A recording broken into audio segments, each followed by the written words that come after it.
It's the Progress Pod, a production of the Franklin County Coalition for Progress.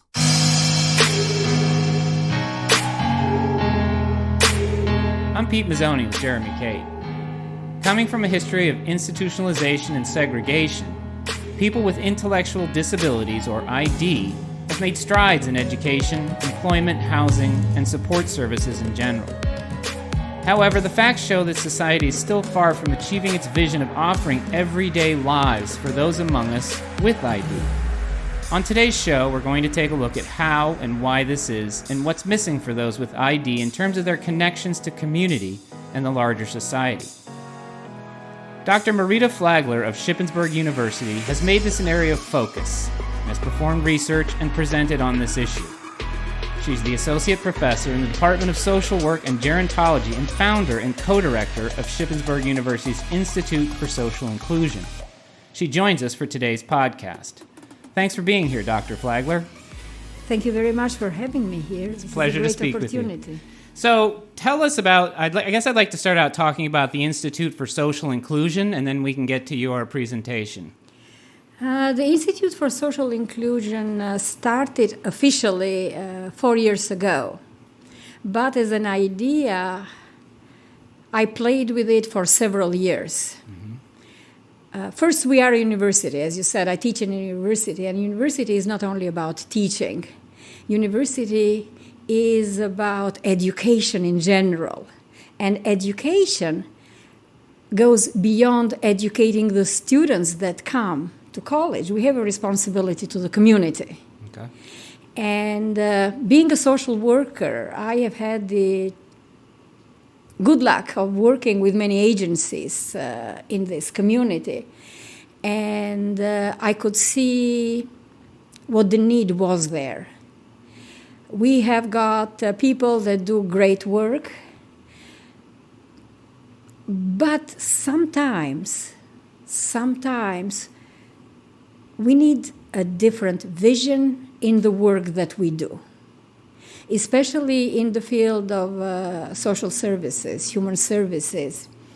We respond to the needs of people. We try our best to provide the basics for a quality of life somehow. But we forget that if we are doing things for individuals, nothing will change unless we have changed the society where these individuals live in. Mm-hmm. And the idea of social inclusion comes from a vision of having a society that is inclusive, that is accepting of everybody, that gives opportunities to everybody, that opens doors to everybody. And so I met with faculty from different departments who had similar ideas, and we decided to start this institute. It's interdisciplinary in nature. In our steering committee, we have people from math who are very interested in STEM education, because STEM education is all about inclusion in general. We have people from education, we have people from psychology, from social work. We have people from management at the university. And what we have been doing in these past 4 years is we have organized an annual national conference on topics of social inclusion. We have organized a couple of trainings. And the idea is that this year, and we go with school years here, so 2019, 2020, our focus will be on building good connections with the communities around us. Because as I told you, this is where we started, and we haven't been very successful in doing that. In reaching out to the community? In reaching out to the community and establishing connections that are mutually beneficial. Mm-hmm, mm-hmm. The community that Shippensburg University is in is conservative in the extreme, I would say. So I imagine, kind of trying to bridge that would be a little more of a challenge. The way I see it is this. Coming from a different culture, I really believe that people, per se, in themselves, people want to be included. People feel the need to be included. So the idea of social inclusion I don't see it as a partisan agenda idea. I see it as a human idea. So I go beyond politics. This is not a question of being a Republican or being a Democrat. This is a question of being a human being that wants to have a better life for himself, herself, themselves, and for their children. Mm-hmm. Yeah. All right. Well, with that being defined, let's get to your study and your presentation regarding social capital and making connections for people with intellectual disabilities. Tell us what prompted you to get engaged in this work. Well, I will start with the very, very first spark. 2006, I moved here to Pennsylvania, and I love reading the local newspapers. Which are mostly gone at this point. Yeah, but at that time, they would bring a local newspaper during the weekend. Mm-hmm. So I opened the newspaper, and 3 pages of the newspaper are about a prom for students with special needs. And my heart literally sank. I said, what is this? 2006, and we're having a prom for students with special needs? Aren't they part of the student community? I told you that I have a son with special needs who is now 34 years old, but when he was in Colorado, that's where we lived in Fort Collins for many years, the prom was the highlight of his high school. I remember when he had a wonderful date, Lindsay. He used to have a crush on her, and she was one of those students that was in the best body program. Mm-hmm, mm-hmm. And Gelden, who is my son, really liked Lindsay. And Lindsay liked Gelden. So Lindsay became Gelden's prom date. Nice. And Gelden and his friend Marita also had her prom date. And 2 of the aides from the school dressed very nicely. They had the limousine. They took the kids. Full deal. Oh, they took the kids to dinner. Yes, of course, my son needed medications, but the aide gave him the medication. Then they went to the prom and had all the pictures and the post-prom party. And for months, we would look at pictures. My son is not verbal, but we would look at the prom pictures, and I could see his face. Yeah. So for me, it was like, well, my son had that wonderful experience. Why are we not giving that experience to the kids here? So this is where this whole thing started. And I have been following this issue since I first moved to Pennsylvania, and that was 2006. Mm-hmm. And what I have noticed is that Pennsylvania has been a little slower than Colorado. I don't know the other states, so I cannot talk about them. But a little slower than Colorado to embrace inclusion of people with intellectual disabilities. My son has what would be called technically severe intellectual disabilities, but he went to mainstream schools, and he had great connections in every stage of his life with what I would call regular students, non-disabled students. And here, what I see is that, like in Franklin County, we have the Franklin County Learning Center. Uh-huh. They do a great job there, but I really, for the life of me, cannot understand why do we bus children with special needs in this separate school. We have another school for children with autism, and I have visited the school several times. They do a great job there. What people who are doing these things don't see, and what parents very often don't understand, is that what we're doing is we're isolating these children. It's really, for me, it's a de facto segregation. Yeah. Because if all your friends in high school, in middle school, are people with special needs, when do you have the chances of meeting people without special needs and establishing connections? I believe all of us have got friendships that come from the days of school, and we would not have these friends that are different from us if schools were not places where people from different social economic levels, races, ethnicities came together to learn from each other. So it starts with the schools, and then you have got the programs.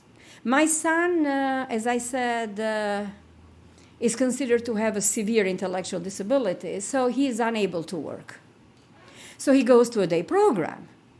What happens when he goes to a day program? It's a day program where people do community participation through a concept that still baffles me. Why? Because they go to a shopping mall, and we went to the community. Mm-hmm. They go to a park, they went to a community. And no conscious efforts are made to help the people in this day program to establish connections with peers who are non-disabled. Mm-hmm. Now, why do you think Colorado has such a different approach to Pennsylvania? Because I have to believe that the people in Pennsylvania are well-intentioned. I totally believe that people are well-intentioned. But what did they do differently in Colorado? In Colorado, it was... I went there in 1995 as a student. So that's what I found there. Mm-hmm. And that's what I believed to be the American way. Right. And in Colorado, we had unified sports. So when my kid played basketball, he didn't play basketball with other kids with special needs. He played basketball with kids with special needs and other people of the same age. We did the same for soccer. Mm-hmm. When we had activities, the activities were always together. As I said, with school, in Fort Collins, where I lived, there were not special schools. Mm-hmm.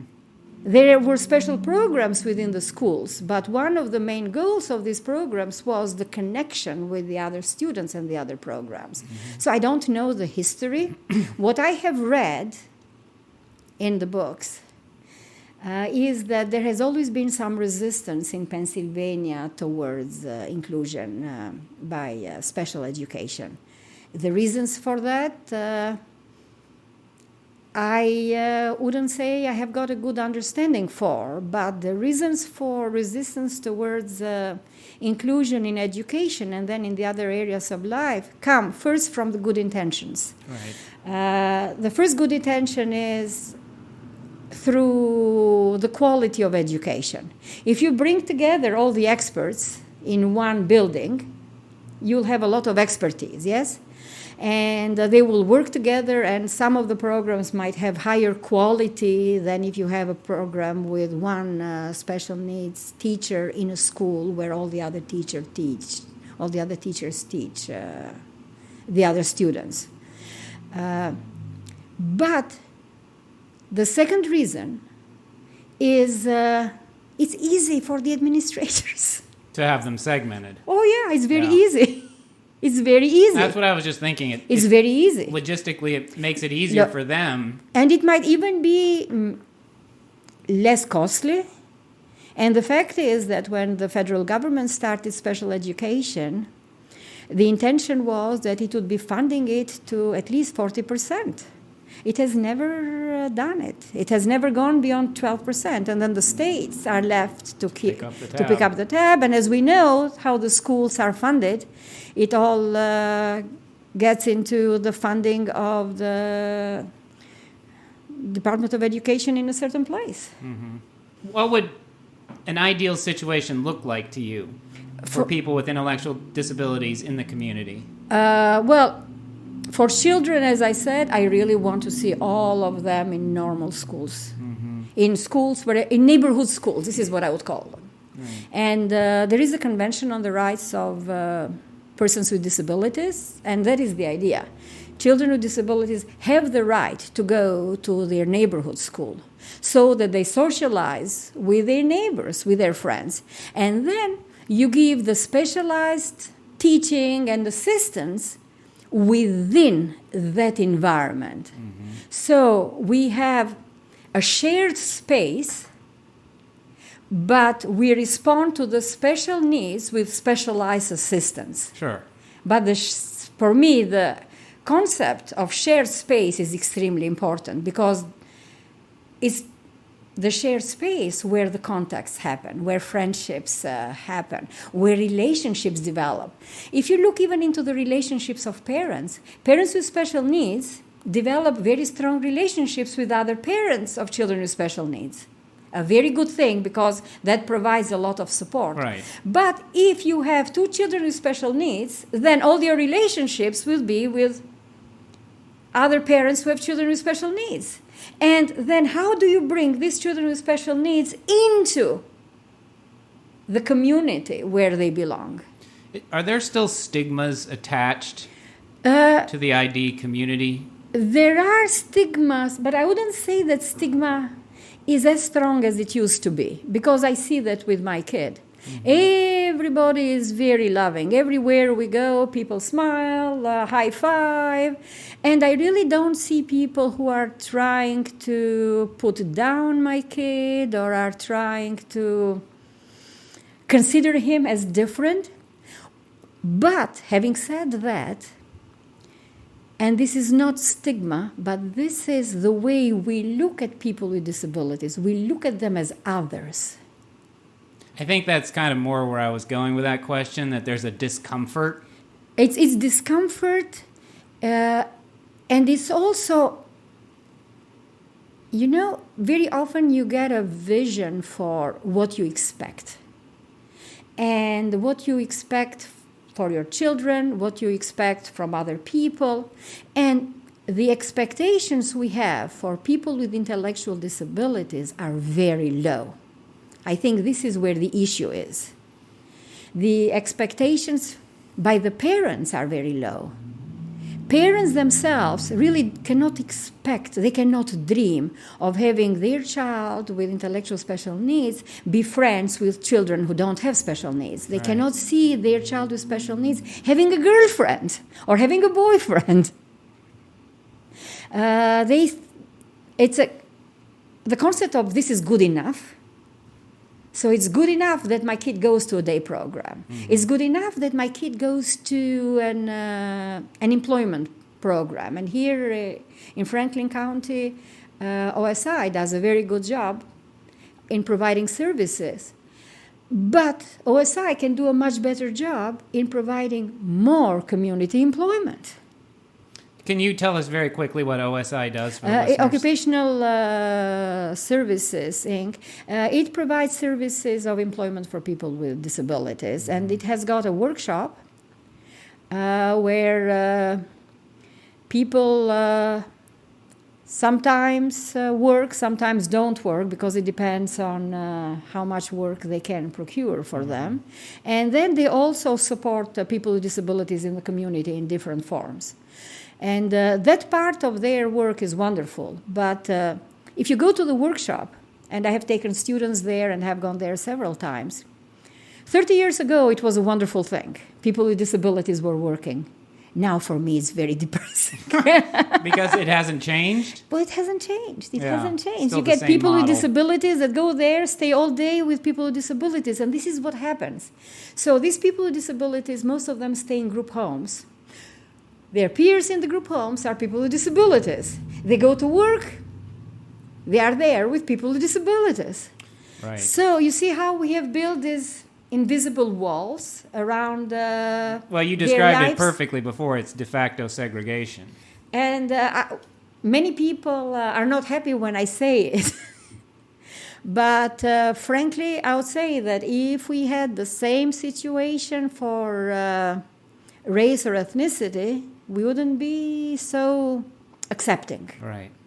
I think people this is status quo. This is the best thing for them. Yes. This makes us all feel more comfortable. Yes. And the best thing for them, because we were talking about reasons why we have got these segregated things. One reason that many parents have is fear. What are they afraid of? Well, first, they are afraid of abuse. They are afraid of bullying. They are afraid of neglect. So, in a sense, they want to protect their children. They don't want their children to be rejected. Right. So it all comes from a very good place. But the fact is that if we are afraid, nothing happens. Because if we protect these kids, then they don't have a place in the world, and the world doesn't think they have a place there. Well put. And I'll tell you this story. 2 years ago, I was having dinner with a group of parents that have children with special needs. At the university, we have several programs for students, and they are all-inclusive programs for students with intellectual disabilities. So, as part of this program, I think it was a Thanksgiving dinner, and I was sitting with a parent of a daughter with special needs, and I had met the daughter in the programs there. Very high-functioning young woman. So I asked the father what she was doing now that she had graduated from school, and the response was, she stays at home and she helps her mom. And I said, are you thinking of helping her get a job? And he looked at me as if this idea was out of this world. He said, what job? We don't need her money. I said, no, but she needs her money. Yeah, she needs her independence. And she needs her independence. And then I asked about whether she has friends. She goes out to movies with friends. She does things. And the father was, no, she does everything with us. We don't neglect our daughter. The whole concept was that they would be neglecting their daughter if they were not there with her all the time. We're talking a woman that is 20 years old. Which 20-year-old woman would like to be with her parents all the time? I don't know, but I can kind of empathize with that level of fear. I mean, as a parent, you know. I totally agree. But the things you listed are all things that everyone can encounter. Yes. Bullying, rejection. This is just the human condition. And we have got this tendency of protecting people with disabilities from failing. No, we all learn through our errors. We have all learned through our failures. Hopefully. Well, some of us better than others, but the fact is that without failing, there is no success. And if we protect the individual so much, then what happens? And the society has changed. In Shippensburg, I go almost every Tuesday and play trivia with my husband at Arugas. And there is a young man in a wheelchair that comes and plays with a group of people. The good thing is, he's not a novelty. He just comes and he plays. And one day when there was no trivia, so his group was not there, he came and he stayed by me. We struck a conversation. I could have a conversation with anybody in the bar. And what I loved there was that he's in a wheelchair and has got problems talking. He has got CP. But the staff came and gave him his beer because they knew how to give him the beer. He paid. Everything was normal. Why? Because the staff knew him. The staff were comfortable with him. People in the environment were comfortable with everything. So the more people with disabilities are in the community, in the shared spaces, the more comfortable we are. Yeah. And that exposure works both ways. Yeah. Because it works for the community, but it also works for people with disabilities. Because very often when I meet with staff, they say, but you don't know the guys we're taking care of. They don't know how to behave in the community. And I say, of course they don't know how to behave in the community if they are not accompanied by staff. They have never been left. Right, they weren't allowed to. Sounds like one of the biggest hurdles are the parents. They are a hurdle. Again, it comes from a very good place. Well, it comes from a place of love, but controlled by fear. They are a hurdle, and it will take a little bit of time. How can we change that? That's where services come in place. If we have reliable services with a vision of social inclusion, then parents would be much more trusting. Like my kid goes to inclusive basketball that we do on campus, and to people involved equally, which is PI, with students. I never have any worries. And then he goes to parties, he goes to restaurants. Frankly, I never have any worries, because what I have seen in my community is that people are accepting of him. Why? Because he's out and about. Yeah. I think people in those situations, when they're confronted with that, they know what to do. They know that this situation requires a little more attention, a little more empathy maybe. And, you know, everyone wants to see a good result. And we all, as human beings, as I said, if you look at the essence of who we are all caring. We are all caring. And we only need to kind of channel that caring in the right way. So, in your study, how do you define intellectual disability? Well, I will define it as the federal government defines it. It's an individual who has an IQ that is lower than 75. The disability has started before the person is 18 years old, and then the person doesn't have the ability to do by himself or herself or themselves at least two of the main areas of independent living. And people with intellectual disabilities are on a spectrum of needs. So you have people that have got mild intellectual disabilities and people who have moderate intellectual disabilities, people who have severe, and people who have profound disabilities. Right. But the thing is that all of them are people. Right. And as people, all of them need the connections. It's much easier for people with mild intellectual disabilities. But I said it's much easier, but it's not very easy. Right.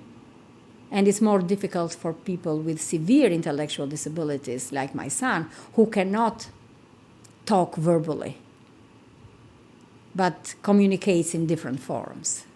What is lost for people with intellectual disabilities in not making connections? I mean... for people... So this is... I see it as a loss on all the parties involved. For people with intellectual disabilities, if we frame it in the social capital framework, if you don't make connections and you don't have friends, you don't have social capital. What does that mean? You need, when you are distressed, you need to be with somebody that understands you. Sure. He or she won't be there. When you need help with something, you won't have anybody that is unpaid to help you there. Then how do we learn the news? How do we find resources? All through our networks. So not having any of these networks, their life becomes devoid of so many important things. We very often say that people with intellectual disabilities might have a dual diagnosis, and depression might be one of them. Well, I mean, how depressive it is to go to a day program and then go back to your home, not to have an event that you are looking forward to, not to have a friend that you can spend time with and do things with. So that would be for people with disabilities. And for the community, we lose so much because the people with disabilities have so much to offer. They offer things in a different way. Like my son doesn't talk, but my son has got a very warm smile and a big hug. And when you are with him and you play with him for 45 minutes, it's really like going to a therapy session. Because he gives you that feeling of being accepted unconditionally, which is wonderful for everybody. We love that. And we all need friends. So people with special needs are very reliable friends. And as a society, the fabric of society, you need everybody to be part, to build the fabric. It's like if you have got the threads missing, you will have holes. Are you currently working to expand our access to those communities and their access to us? Yes, both. What are you doing? So at the university, we have been doing this thing for many years. We do every Saturday what we call inclusive basketball. Okay. And it is conceptualized as a neighborhood game of basketball. Whoever wants to shows up. And we have people from the community with disabilities that come, and we have students that come. and they just play together. And they spend some time together during the break. And because they have been doing it year after year after year, they have developed relationships. Many students come because they are asked to volunteer for a class, for a semester. They do the 10 hours. There they are, 3 years after it. And they say they come because they really enjoy the atmosphere, that atmosphere of, as I said, unconditional acceptance. The other thing that we have been doing at the university is a program called People Involved Equally. And again, students and people with intellectual disabilities, they meet in the evening and they do different events together, activities. Then every year we do an annual inclusive party. That was the very first thing I did. I told you the story of the prom, and I said, let's have a model.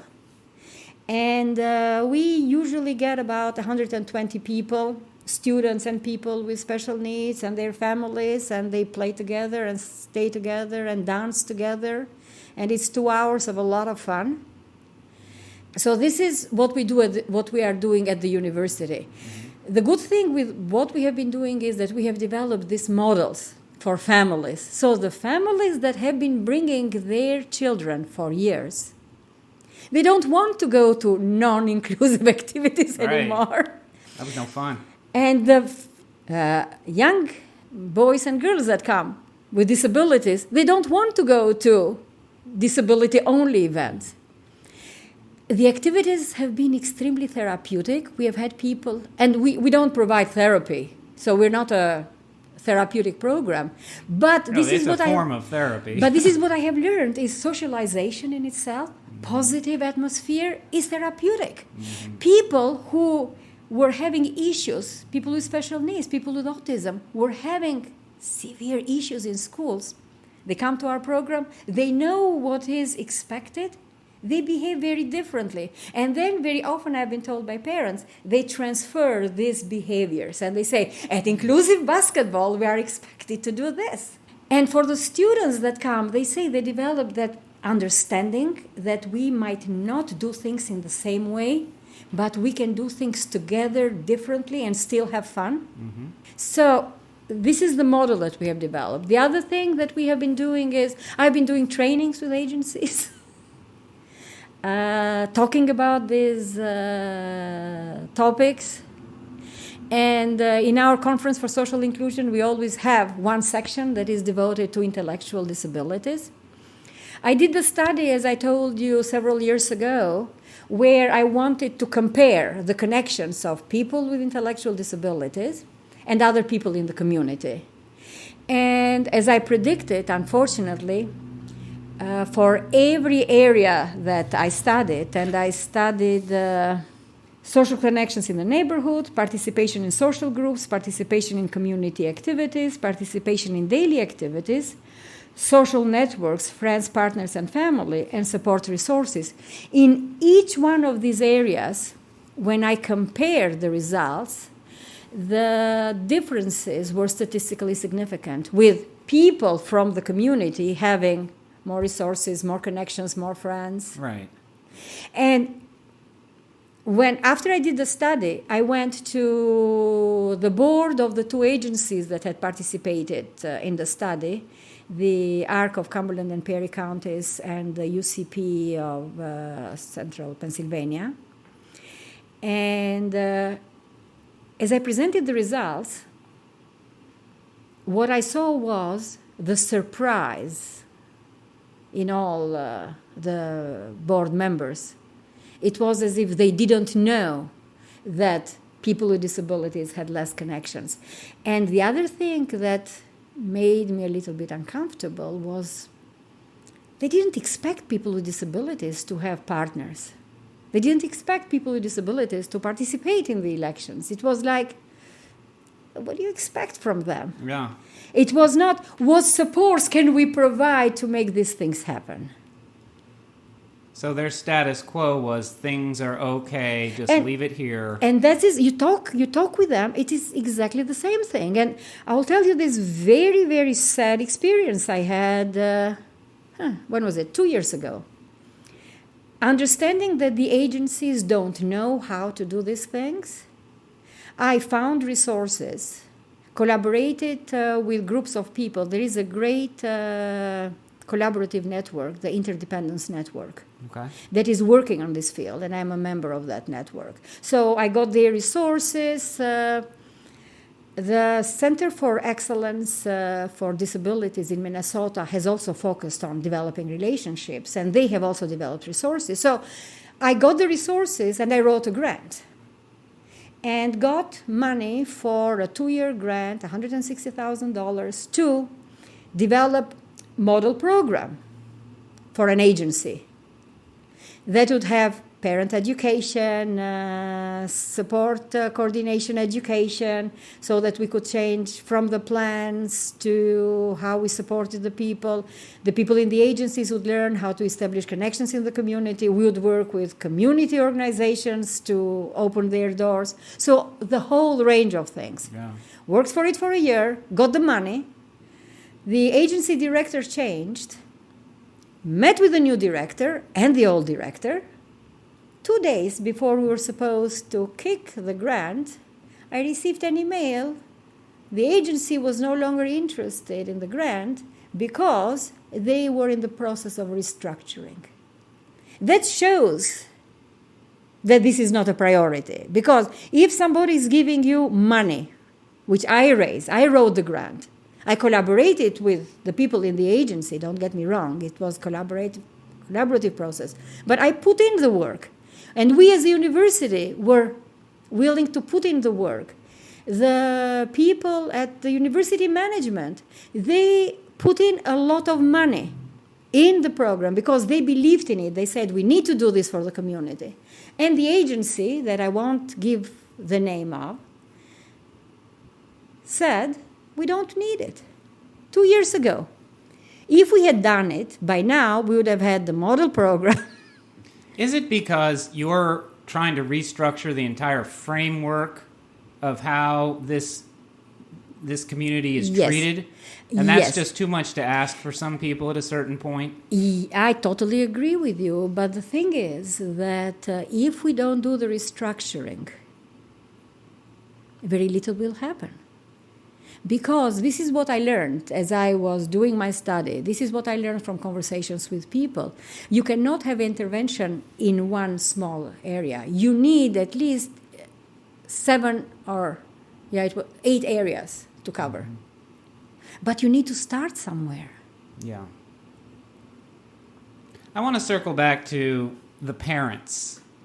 In talking about when they go to these all-inclusive activities, the parents must experience a transformation in terms of how they see their child moving through the world. I totally agree with that.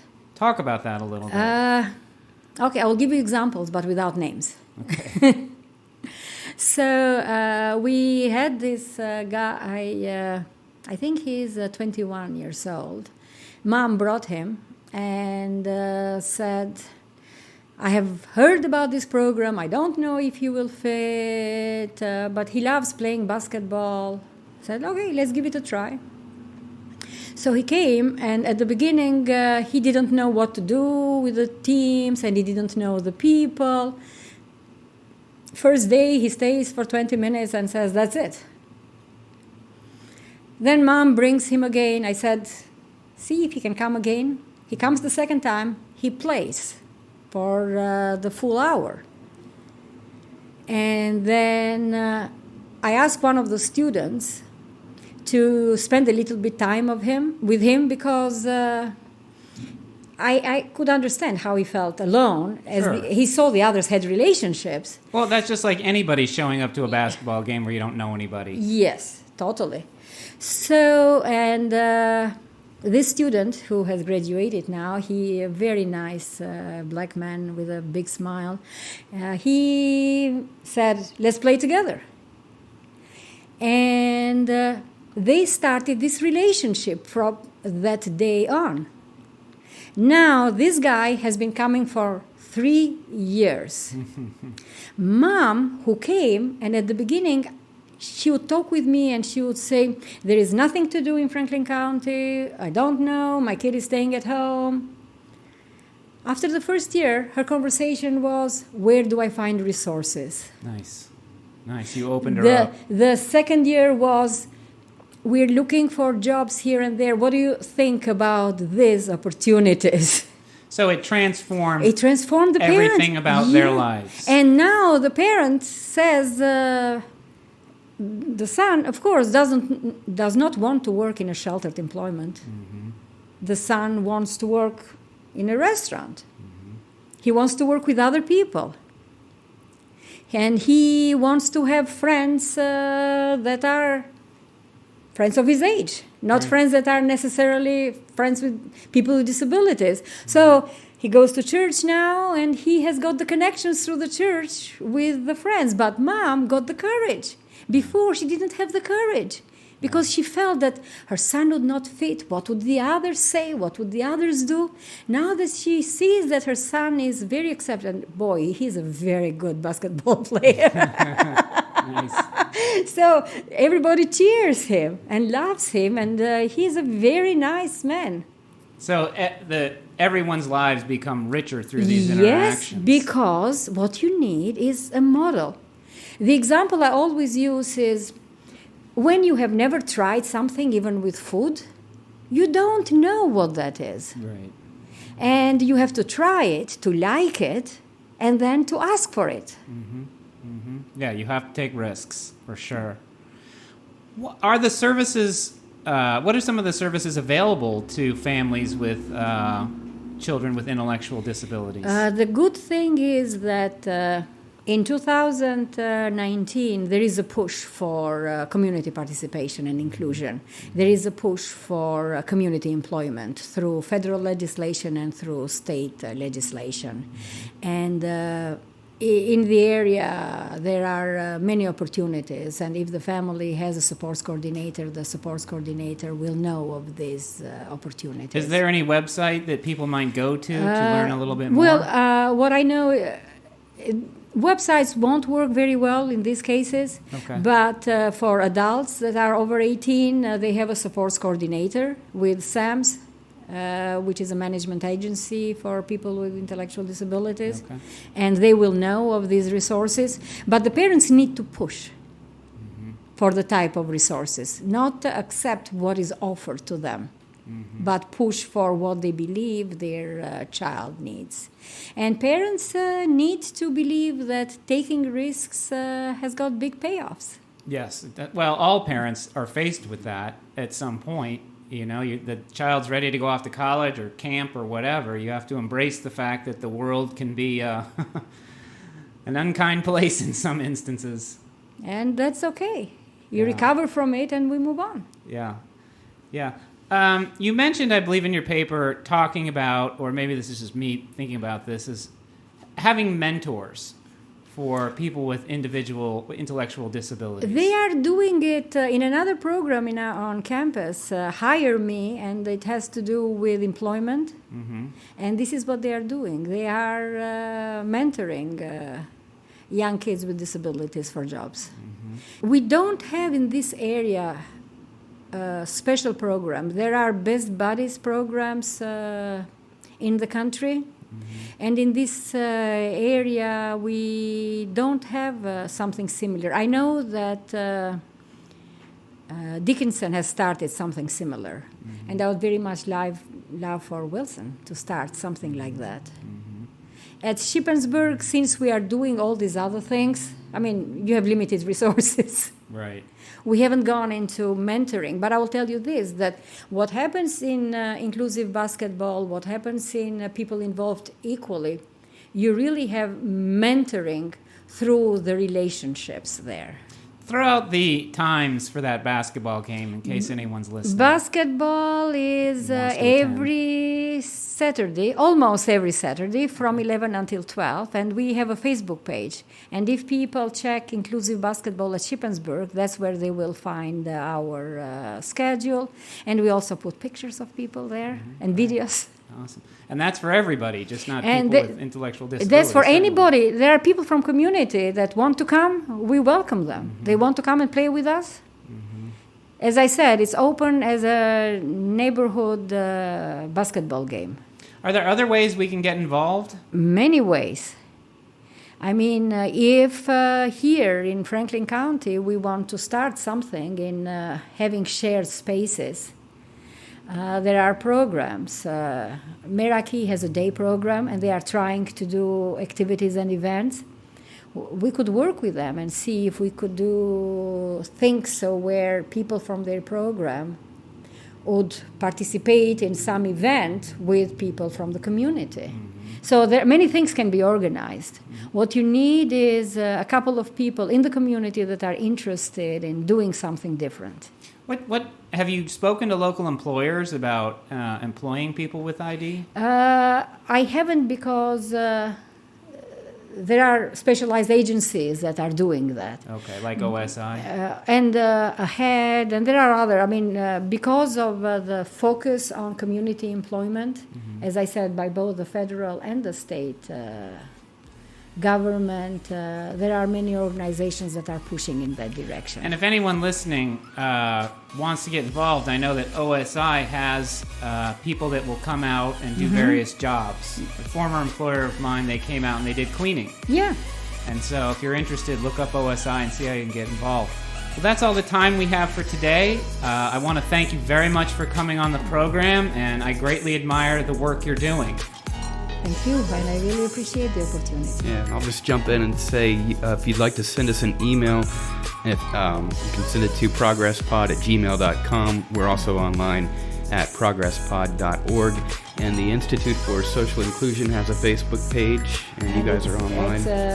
If they check, they try to find InSync at Shippensburg, they will. Great. All right. Thank you, and thanks for listening.